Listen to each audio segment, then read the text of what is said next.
समुद्राच्या मिठीत असंख्य ऐतिहासिक रहस्य घेऊन दडलेला अजेय, अद्वितीय, अभेद्य, अजिंक्य आणि अपराजित असा हा जंजिरा किल्ला.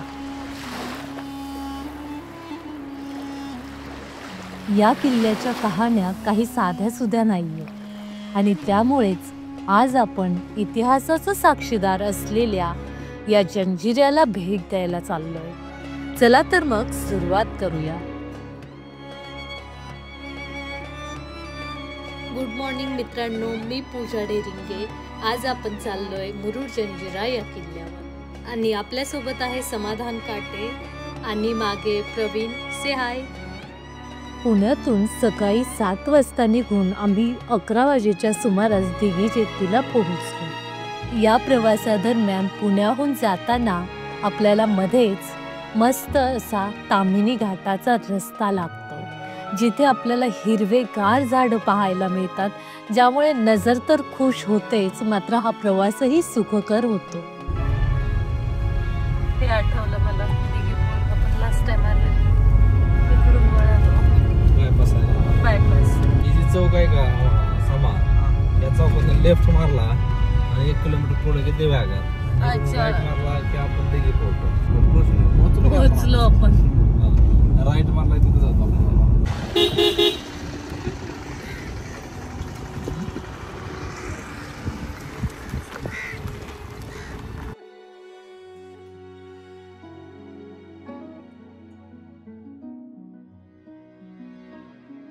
तर मित्रांनो, आत्ताच आपण दिघी पोर्टला पोहोचलोय.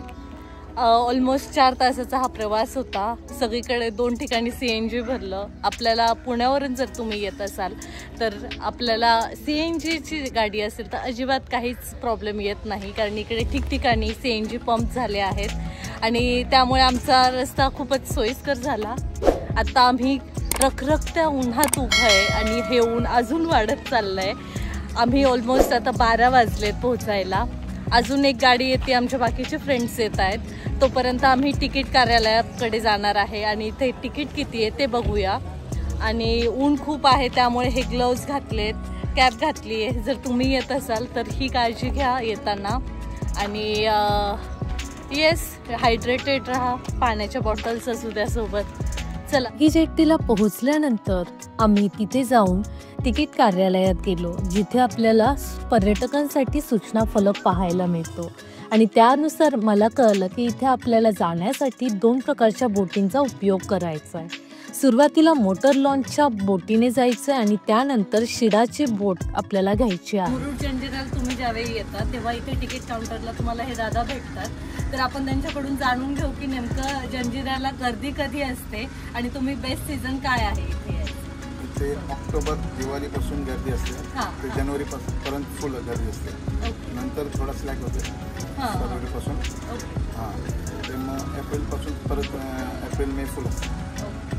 आणि तिकीट किती आहे? इथून 180 रुपये जंजिरा फूड डायरेक्ट. ओके, येऊन जाऊन जाणे.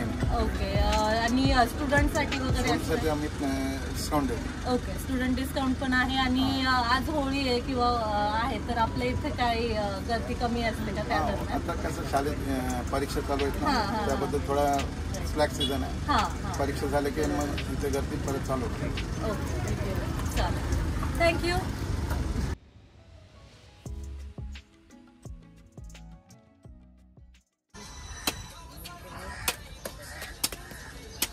उद्या असेल ना गर्दी? काय आता लोक येतील त्याच्यात आहे ना, आपण काय सांगणार. आता गावात जाल तर समजेल तुम्हाला. ओली शहर आहे ना, त्या गावातली मोठी ओली असते, दिव्यागरला छोटे असतात. रात्री 12 नंतर. अच्छा, 12च्या नंतर संध्याकाळी. आज कसा उपवास आहे, मग ते त्याच्यात एक पिला टाकायला लागतो कोंबडीचा, म्हणून ते आता 12च्या नंतर मग निघणार शुक्रवार असं आहे ते. म्हणून आता होळ्या खायला आज 12च्या नंतर लागणार. होळी पेटवण्यासाठी पिल्लू टाकतात.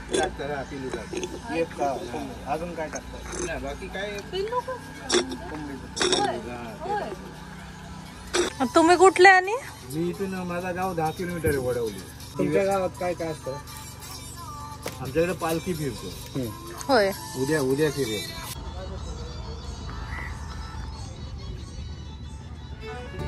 मित्रांनो, हे दिघी पोर्ट तुम्ही पाहू शकतात. दिघी जेट्टी पॉइंट असंही याला म्हणतात. आणि आता आम्ही आमच्या मित्रांची वाट बघतोय, जे ऑलमोस्ट थोडासा रस्ता चुकले होते. मात्र इथे आल्यानंतर कळलं की गर्दी फार कमी आहे आणि तसं ऊनही खूप आहे आणि मुलांच्या एक्झाम्स चालू आहे, त्यामुळे गर्दी कमी आहे. मात्र इथे जर आपल्याला बऱ्यापैकी लोक जमली तर आपल्याला ही बोट पुढे नेता येते आणि त्यामुळेच इथे बरीच लोक वाटही बघत आहेत. तर तुम्ही पाहू शकता इकडे मागे आपल्याला तिकीट हाऊस आहे. इथे तिकीट काढल्यानंतर आपण पुढे बोटिंगने जाऊ शकतो.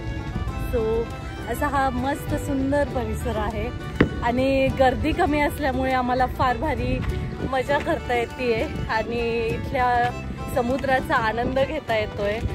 बोटी निवांत तरंगतायत, मागे पाहू शकतात आणि अजिबात कसलीच घाई नाही आहे. कुठेच वेगळीच शांतता आहे आणि सण असल्यामुळे इथे लोकांचा उत्साह वेगळा आहे. बरीच जण घराला मिस करतायत, तरीही काम करायचं आहे आणि त्यामुळे ते कामही करत आहेत.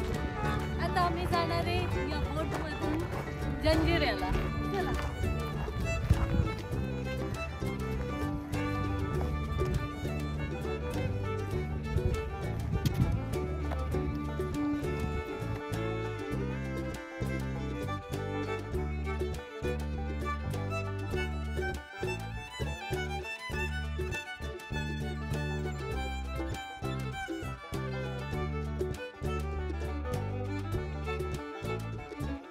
या दरम्यान मी पहिल्यांदा वाचलेली गोष्ट प्रत्यक्षात पाहत होते की बोटीने देवाणघेवाण किंवा प्रवास केला जातो आणि आजही तो होतो.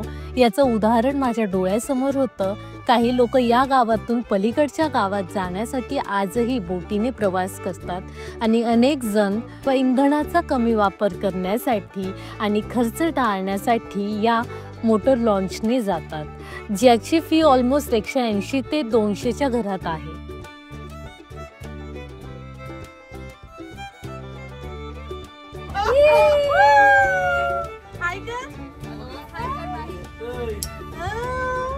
आणि अशा प्रकारे सेफ्टी इज प्रायोरिटी या बेसिसवर आम्ही स्वतः तर लाईफ जॅकेट घातलेच, पण या लहानग्यांना सुद्धा घातलेत आणि त्यामुळे त्या इतक्या क्यूट दिसत होत्या. आणि त्यानंतर बोटीला स्टार्टर मारून आम्ही हा प्रवास सुरू केला. लोक बेशिस्त लोक यांच्यामुळे नाव बंद केली तुमच्यावर.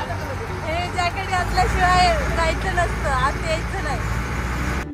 किल्ला जंजिऱ्याचा प्रवास हा केवळ इतिहासाची सफर नाहीये. हा प्रवास करताना आपल्याला निसर्ग, संस्कृती आणि लोकजीवन यांचा संगम पाहायला मिळतो.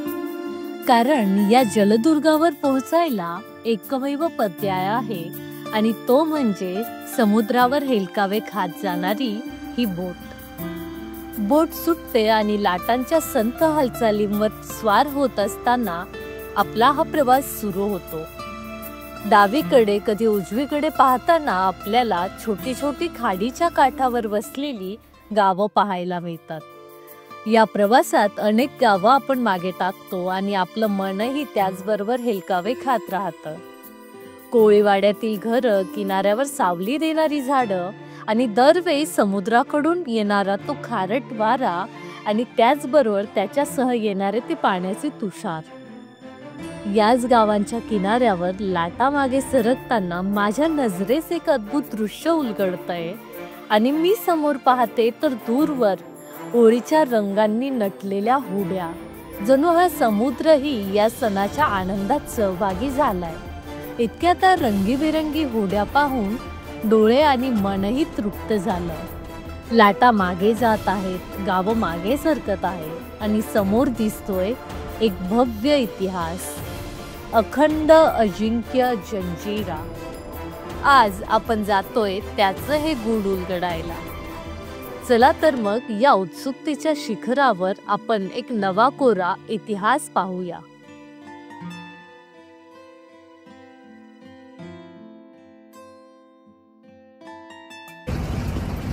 काय करते काय?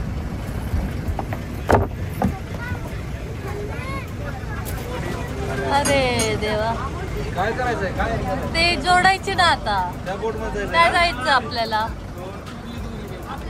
दोरी सुटली की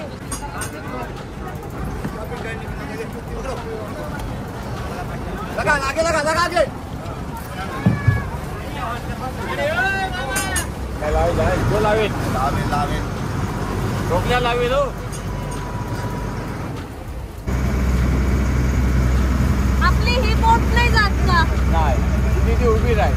हो का? आणि जाताना परत असंच का सेम?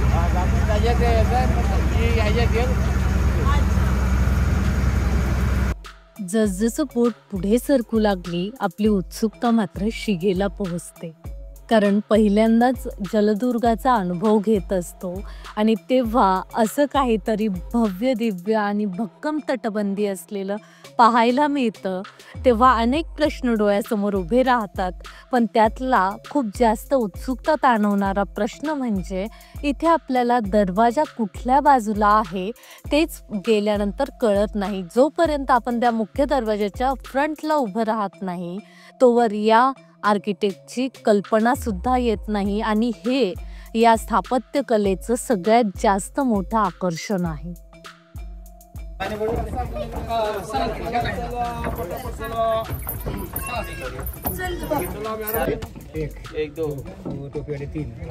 हेलो है टहलने ब्रोज है, मीठे पानी के तालाब है. तालाब इतने बड़े हैं जिस बोट के अंदर में अपन बैठे हैं ना ऐसे 2 से 3 बोट उठा के अंदर में डालेंगे तालाब के अंदर में आप लोग लेके घूम सकता है. इतने बड़े मीठे पानी के तालाब है.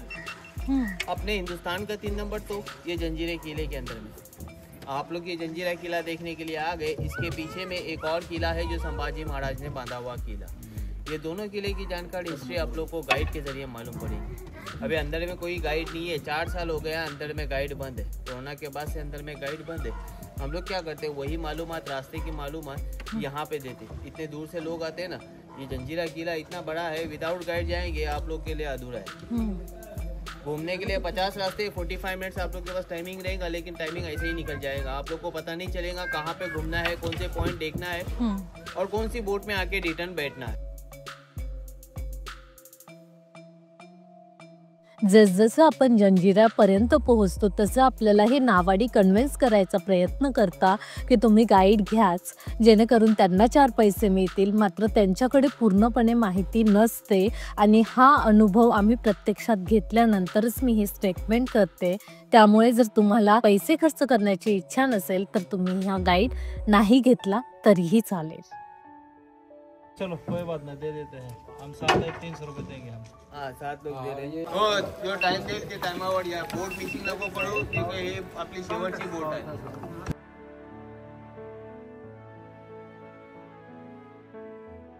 ठीक आहे ना. हाँ 1:45 वर पडत याचा.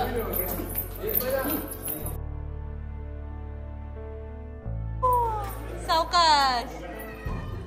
वा मम्माला घाबरली का मम्मा?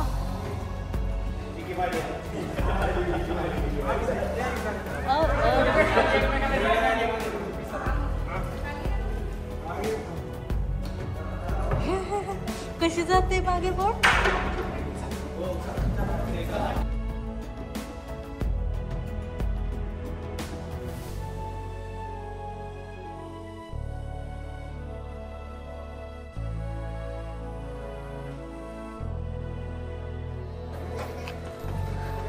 किती आहे? 25 आणि 300 फॉर फॉरेनर्स. तिकीट खिडकीवर 25 रुपये देऊन आम्ही तिकीट काढलं आणि त्यानंतर आमच्यासोबत असलेला इंझी नावाच्या गाईड बरोबर आम्ही जंजिरा एक्सप्लोर करायला सुरुवात केली. और ये दरगाह के कारण ये किले को बनाया गया. दरगाह के कारण.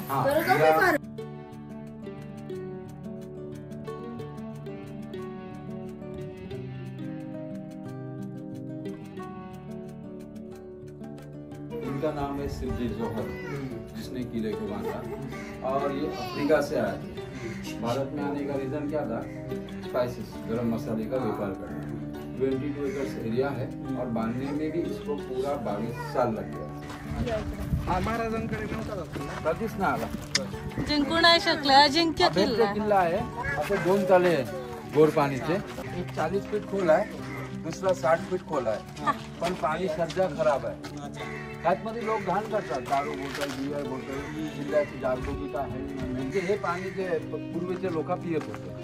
असे 2 आहे इकडे. त्याचं नाव चिरेखानी आहे, इकडे एक समोर आहे त्याचं नाव शाही तलाव आहे.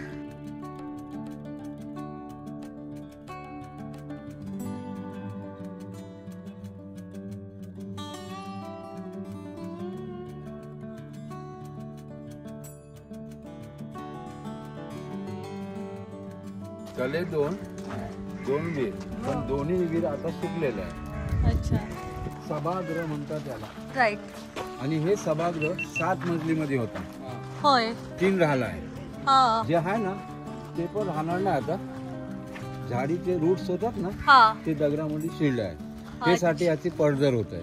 ओके. मी तुम्हाला आधीच सांगितलं किल्ल्याची दागदुगी होत नाही. किल्ला सेंट्रल गव्हर्नमेंटच्या हातात आहे, पण मेंटेनन्स काहीच नाही. त्यासाठी सगळं नुकसान झालेलं आहे. आणि राजवाड्याखाली जे खोल्या दिसतात हे पूर्वीचे जेल होते. हे जेल होते. खाली ते कालकोटरी म्हणतात. या इकडे ते वरती पण लक्ष देत नाही. आता एक दगड पडला परवा ती दिवशी, असे सुटलेले सर्व कधी पण कोसळलं असं आहे.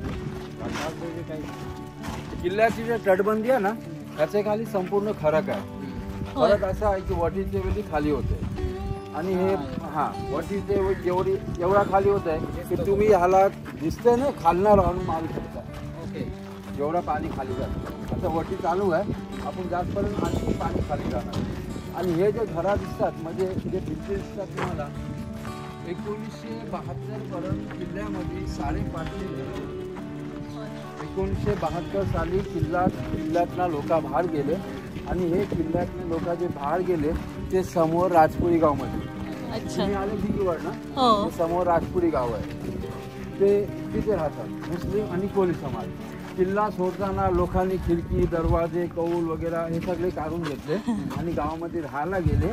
किल्ला सोडण्याचं कारण हे आहे की 25 मेला हा किल्ला बंद होते. 25 मे शेवटचा दिवस असते. समुद्र एवढा खवळतोय की इथे बोट थांबू शकत नाही, एवढा डेंजर होतंय. आणि 25 मेला सी इन्शुरन्स बंद होते, गव्हर्नमेंट बंद करते. 25 मेच्या नंतर काय झाला ते त्याची जिम्मेदारी ज्याने आणला तुम्हाला.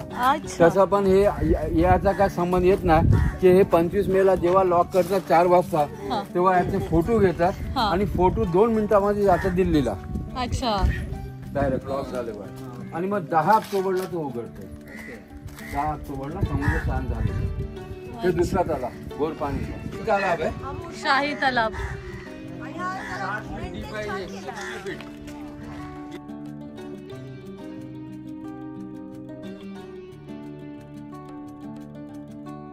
हे 60 फूट खोल आहे. ह्याला पण झरे आहे. हा पावसाचा पाणी नाही, ह्याला झर आहे. नेहमी पाणी असते, कधी पण या पाणी असते. किल्ला बांधताना दगड भांडणं नाही वापर केले. तिथलाच दगड काढून ही तटबंदी तयार केली. सगळी संपूर्ण तटबंदी. दगडाची कमी झाल्यावर असे 2 तळे बनवले. ह्यातला जे दगड निघाला ते तटबंदी वापर केला. ते 2 काम झाले, पाणी आणि दगड दोन्ही भेटला. ते किल्ल्याचा ओरिजिनल नाव आहे जल जजीरा. अरबी मध्ये जल जजीरा, मराठी मध्ये जलदुर्ग.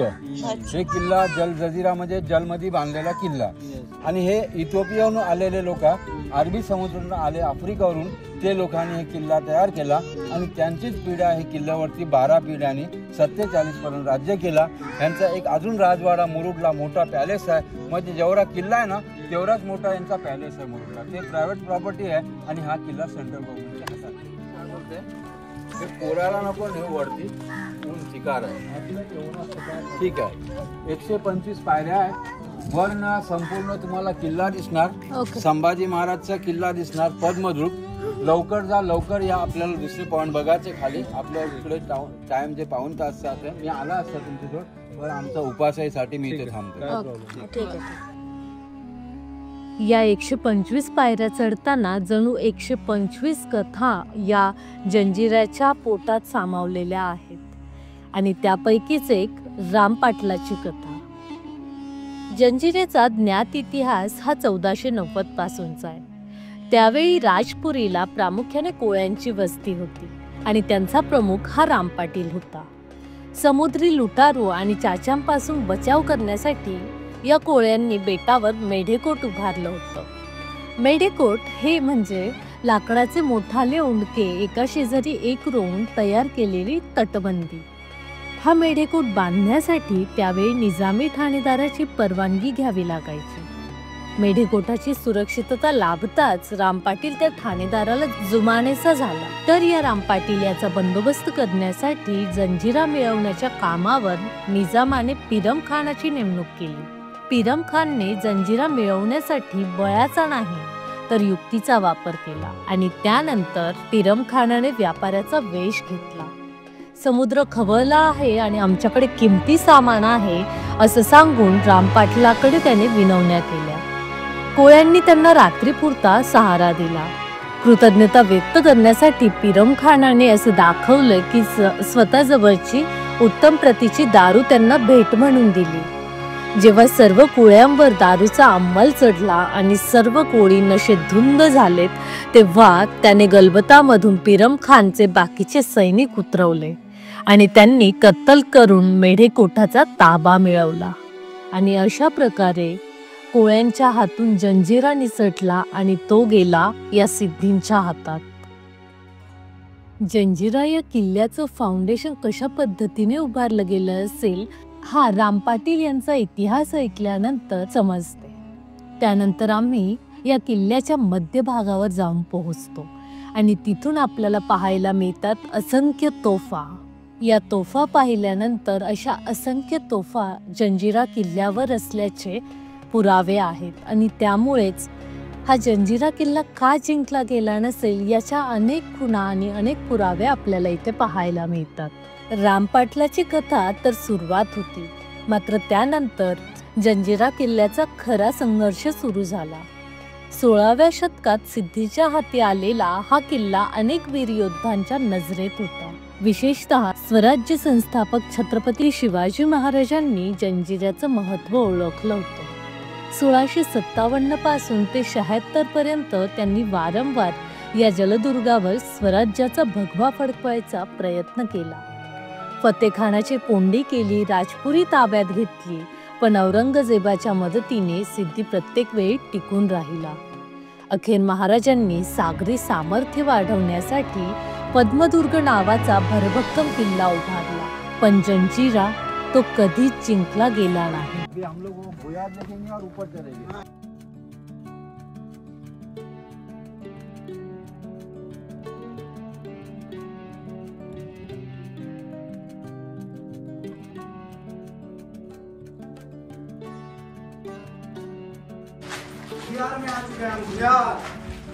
हा मराठीत सांगा दादा।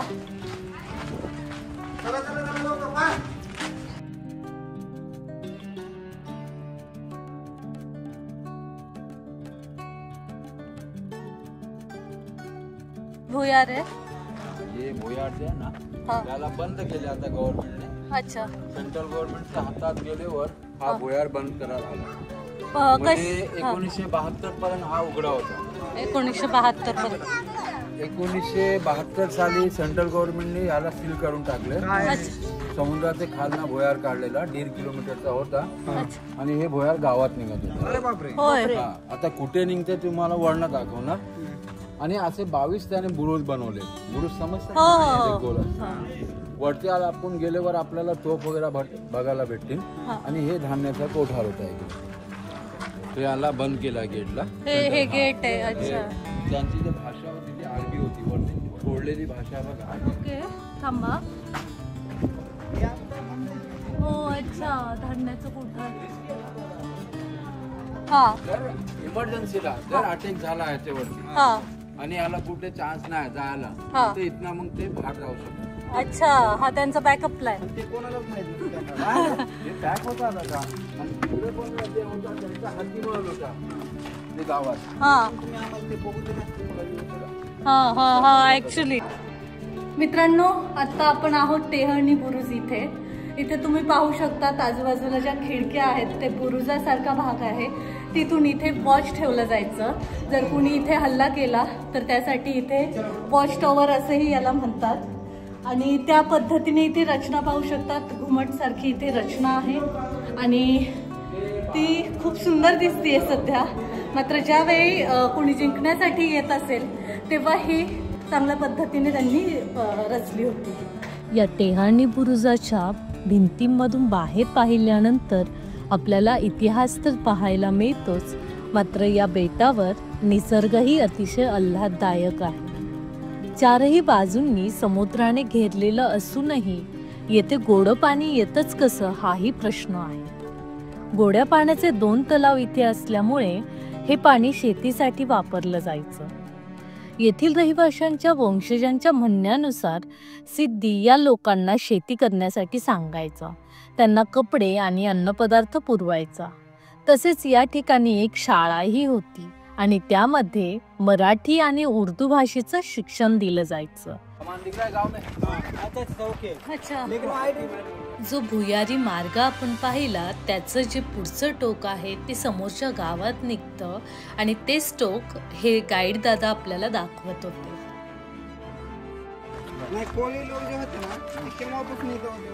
पहिलेपासून हा सगळे एक साथ. या किल्ल्याचं एक महत्त्वाचं वैशिष्ट्य म्हणजे इथे आढळणाऱ्या देशी विदेशी तोफा. मुख्य दरवाजाच्या जवळूनच नगारखान्याच्या बाजूला आल्यानंतर 3 मोठ्या तोफा आहेत. इथे आपल्याला कीर्तिमुख असलेली चावरी नावाची तोफ दिसते. त्यानंतर आपण पाहू शकतो गायमुख नावाची तोफ इथे आहे. धर्म के लोगों को ये लोग ने रखा था. अच्छा, गोला आगे से लोड करने का, बत्ती इधर से. उतना ही छेद है सर. हाँ, वाट लगा है कि निकल गया गोला. इसको बंद किया, सील किया अभी सेंट्रल गवर्नमेंट ने. ओके. कोणी परत लावलं. 6 किलोमीटर पर्यंत गोला जायचा. 22 टनची तोफ आहे. भारतामध्ये 3 नंबर. भारतातली 3 नंबर. पहले बीजापुर मुलुक मैदान, इसमें देवगिरी मेंढा तोफ, तीसरी दर्जा कलार बांग. ये फूट रहा है ना ऊपर से. हाँ. और वो स्लैब है. कभी बाय चांस बाय मिस्टेक ऊपर को गया, लोड से नीचे बैठ गया तो खत्म. 9 किलोमीटर जाता है. नहीं मेंढा तोफ का 12 किलोमीटर और बीजापुर वाला दौलताबाद का देवगिरी का मेन गेट है. मुलुक मैदान वो बीजापुर वाला. हाँ, मुलुक मैदान वो सब में बड़ी है. और उससे भी बड़ा है जयपुर में, लेकिन वो हिस्ट्री में दिखा नहीं रहे लोग. जयपुर में कहाँ पे है? जयपुर में है ना बड़ा तोफ है. कौन से किले पे है? वही तो किले पे है, लेकिन सबसे बड़ा जयपुर में. अच्छा, 35 किलोमीटर है इसका. इधर से तो एंट्री किया था. ये सिंबल.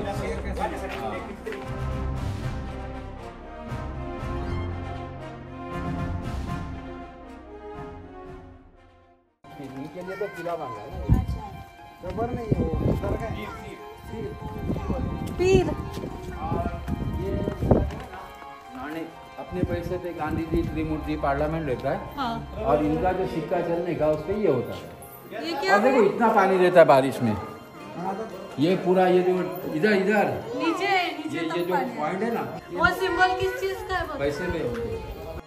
संपूर्ण जलदुर्ग पाहिल्यानंतर आपण ज्यावेळी बाहेर पडतो तेव्हा आपल्याला मुख्य प्रवेशद्वारावर शरभ या प्राण्याचं शिल्प पाहायला मिळतं. वरचा वाघ की सिंह असा बुचकळ्यात टाकणारा प्राणी म्हणजे हा शरभ. सर्वात महत्त्वाचा प्रश्न म्हणजे या शरभाचं शिल्प गडकिल्ल्यांवर का आहे? तर इथे गेल्यानंतर लक्षात येतं अनेक जण या शरभाला काल्पनिक प्राणी असंही म्हणतात. मात्र सामर्थ्य, बळ आणि शक्ती दाखवण्याचं प्रतीक म्हणून या शरभाचा वापर केला जातो.